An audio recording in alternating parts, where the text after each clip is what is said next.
জলদ ভাত জলদ মানে মেঘ। বাহ, তাহলে রাধা গোবিন্দ ঘুমাই আছে, পদকর্তা পলক দিলেন যে রাধা গোবিন্দ ঘুমাই আছে কুঞ্জের ভিতরে, যেন রাধা গোবিন্দ নয়, যেন মেঘ বিজুড়ি জড়া জড়ি, মেঘ বিজুড়ি জড়া জড়ি, যেন মেঘ বিজুড়ি জড়া জড়ি, মেঘ বিজুড়ি জড়া জড়ি। আমার রাধা গোবিন্দ শয়ন মাঝে মেঘ বিজুড়ি জড়ি, রাধা গোবিন্দ শয়ন মাঝে মেঘ বিজুড়ি জড়া জড়ি। আমার রাধা গোবিন্দ শয়ন মাঝে যেন মেঘ বিজুড়ি জড়া জড়ি।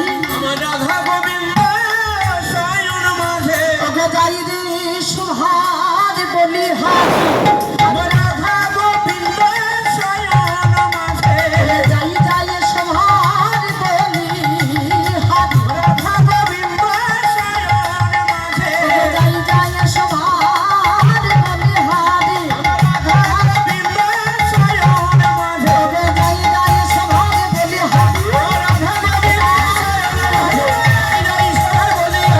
রাধা গোবিন্দ শয়ন মাঝে মেঘ বিজুড়ি জড়া জড়ি। মানে রাধা গোবিন্দ ঘুমাই আছে দেখে মনে হচ্ছে যেন মেঘ এবং বিদ্যুৎ জড়াজড়ি করে পড়ে রয়েছে। তাহলে মেঘ কাকে বললেন? ওমাইরা, গোবিন্দের গায়ের রংটা কেমন? শ্যামবর্ণ বা কালো বর্ণ, মেঘের মতো। তাই গোবিন্দ ঘুমাই আছে, গোবিন্দকে বললেন মেঘ। আর তার পাশে আছে আমার রাধা রানী, তাকে কি বললেন? বিদ্যুৎ। কেন? বিদ্যুতের রং কেমন? একেবারে সোনার বরণ। আর রাধা রানীর গায়ের রং কেমন? তারও গায়ের রং হলো সোনার বরণ, একেবারে কাঁচা সোনার মতো। হ্যাঁ, তাই রাধা গোবিন্দ ঘুমাই আছে দেখে মনে হচ্ছে যেন রাধা গোবিন্দ নয়। পদকর্তা বললেন মেঘ বিজুড়ি, মেঘ এবং বিদ্যুৎ যেন জড়াজড়ি করে পড়ে রয়েছে। হরি বল। তাহলে মেঘের উদয় হয়েছে, বিদ্যুৎ চমকাচ্ছে, তার বৃষ্টিও তো হবে নাকি? হ্যাঁ ও মায়েরা, এই যে আমরা এখানে রয়েছি হরিবাসরে, এখন হঠাৎ করে যদি বৃষ্টি শুরু হয়, আহা, হঠাৎ করে যদি আমাদের মাথার উপরে মেঘের উদয় হয়, তাহলে কি হবে? বৃষ্টি তো এখানেই হবে নাকি? পাশের গ্রামে হবে না, এখানেই হবে। তারা রাধা গোবিন্দ ঘুমাই আছে কুঞ্জের ভেতরে, যেন সেই কুঞ্জের ভেতরে একটা বাদল নেমেছে। বাদল মানে বর্ষা, বৃষ্টি। যিনি ভাগ রস বাদল, তবে কিসের বাদল? এই প্রাকৃত জগতের বাদলের মতো বাদল নয়, যেন একটা অপ্রাকৃত রসের বাদল নেমেছে। এই যে অপ্রাকৃত রসের বাদল, এই বাদলে কেউ ভেজে কেউ ভেজে না, কেউ বা ভেজে কেউ বা ভেজে না। তাহলে কারা ভেজে কারা ভেজে না? তাহলে যারা পেচক হয় তারা ভেজে না, তারা ওই সংসার রূপে মায়া কোটরে মাথা গুজে পড়ে থাকে। যেমন আমরা অপ্রাকৃত রসের বাদলে ভেজতে পারলাম না। তাদের নয়ন দেখলে যাই গো জানা, তাদের নয়ন দেখলে যাই গো জানা, তাদের নয়ন দেখলে যাই গো জানা। দু নয়নে বাড়ি নয়ন বাড়ি, দু নয়ন বাড়ি বাধা মানে না, নয়ন দেখলে যাই গো জানা। নয়নে বাড়ি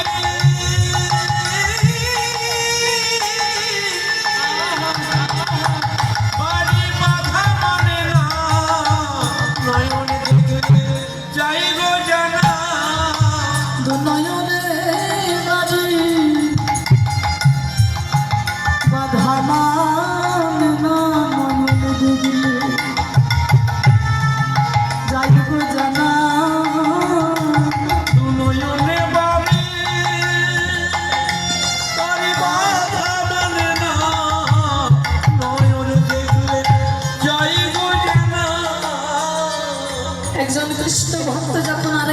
কৃষ্ণ ভক্তের সঙ্গে মিলিত হবে, তাদের পরিচয় দেওয়ার প্রয়োজন নাই। তাদের নতুন করে পরিচয় দিতে হবে না যে আমি কৃষ্ণ ভক্ত, আমি আমার কৃষ্ণকে ভালোবাসি, আমি কৃষ্ণের চরণের দাসী বলার প্রয়োজন নাই। যখন নয়নে নয়নে মিলন হবে, নয়নে নয়নে চাইলেই বোঝা যাবে যে ইনি একজন কৃষ্ণ ভক্ত। আহা, তাহলে এই যে অপ্রাকৃত রসের বাদল, বর্ষা বৃষ্টি আর প্রাকৃত জগতের বৃষ্টি, এ দুটোর মধ্যে পার্থক্যটা কি? একটু মন দিয়ে শুনতে হবে মায়েরা। অপ্রাকৃত জগতের রসের বাদল জানে উঠিয়া বিহানে, ওই দেখো সারি শুভ দুজনে উঠিয়া বিহানে, আজ না ভাষণে জাগাইতে তারা কবে অনুমান, ভাষানি জাগাইতে করে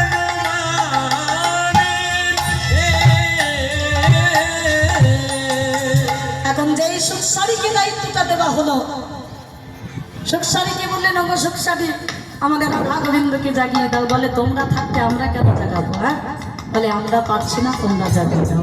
বলে কেমন করে জাগাবো, কি করে জাগাবো? বলে কেন, যা গাও তাই গাও। হ্যাঁ, এখন এই জাগানোর দায়িত্বটা দেওয়া হয়েছে সুখ এবং শাড়ির উপরে। এখন সুখ বলছে তুমি জাগাও, আর শাড়ি বলছে তুমি জাগাও। আর শাড়ি বলছে যে বা আমি কেমন করে জাগাবো? আই যে সুখ, আমি কেমন করে জাগাবো? আমি হলাম নারী জাতি, আমার কোমল প্রাণ, কয়কার মালা কোমল মানে নরম, আমি নারী জাতি, আমার কোমল প্রাণ, আমি জাগাতে পারছি না, তুমি জাগিয়ে দাও। হ্যাঁ, তুমি হলে পুরুষ জাতি, তোমার কঠিন প্রাণ, তুমি জাগিয়ে দাও। সুখ বলছি বা বা বা বা, তাহলে আমি পুরুষ জাতি বলে আমাকে যত কঠিন কাজ সব আমায় করতে হবে? আমি জাগাইতে তো পারবো না, জাগাইতে হয় তুমি জাগাও রাইতে, তুমি জাগাও জাগাইতে তো পারবো না, জাগাইতে হয় তুমি জাগাও রাইতে, তুমি জাগাও জাগাইতে তো পারবো না, জাগাইতে হয় তুমি জাগাও, আমাদের পানে চাই চমকিত চারি পানে চায় রাত জানিয়া ধনে মনেতে সংকোচ মানে, অবদানে ধনী মনেতে সংকোচ, আজ পদ চাপি বধুরে জাগা, আজ পদদাবি মধুরে জাগায়, নাগর বদ আলিশ পরিপদ, কহে না গরু বড় আলিশ পরিহর, তুমি ঘুমিতে না হব চিত্তন বধু হে, ঘুমে কানা হব চেতনে মধু হে, নাগ ফুলের লোকে হেন মেলে যদি ওই নাগ ফুলের লোকে হেন মেলে যদি আমি কি বলি না বলিব বচন, আমি কি বলিয়া বলিব বচন হে, না আর ঘুমিয়ে থেকো না, জেগে উঠো। ধীরে ধীরে পদ চাপছেন আর গোবিন্দকে জাগাচ্ছেন, মনে মনে চিন্তা করছেন আমার এই কর তো গোয়ালিনীর কর, বুধুর চরণ হলো কমল হইতে সুকোমল, আমি যে চরণে চাপছি আমার বুধুর চরণে ব্যথা লাগছে না? কেননা তার ঘুমিয়ে থেকো না, জেগে ওঠো, আমায় ঘরে যেতে হবে। তুমি বিদায় না দিলে, তোমার থেকে বিদায় না নিয়ে আমি যে ঘরে যেতে পারবো না। তুমি তো আমার সকলেই জানো গো বধূ, তুমি তো জানো আমি কোন ঘরে বসবাস করি।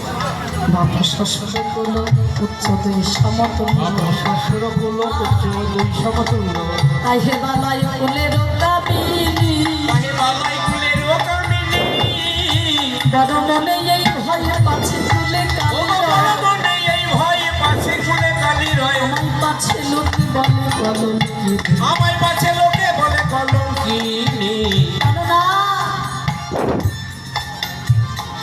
আমি তোমাকে ভালোবাসি বলে, তোমার চরণে আমি সর্বস্ব সমর্পণ করেছি বলে আমার মন প্রাণ জীবন যৌবন মান কুল শিল ধৈর্য লজ্জা গুরু গৌরব আমি সর্বস্ব তোমার চরণে সমর্পণ করেছি বলে ডাক কি বলে ডাকে আমায় কলম বলে আমায় কলঙ্কিনী বলে ডাকে এই না গোকুলের লোকে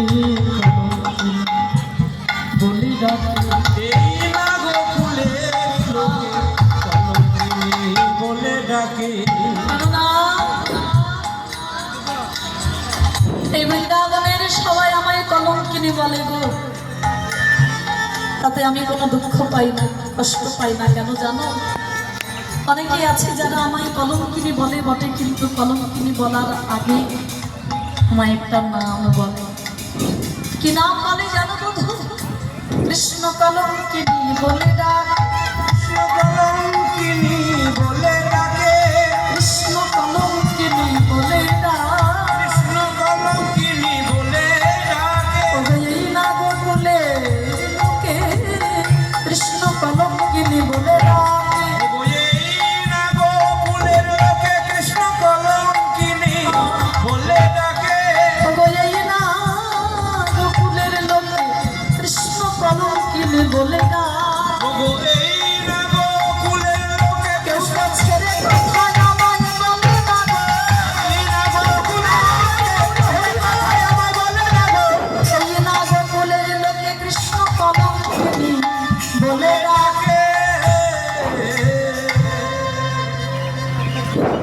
আমায় শুধু কলঙ্কিনী নয়, কৃষ্ণ কলঙ্কিনী বলে। তো যারা আমায় কৃষ্ণ কলঙ্কিনী বলে, যারা যারা বলে, আমি তাদের হাতে ধরে পায়ে পড়ি বলি ওঠি আমায়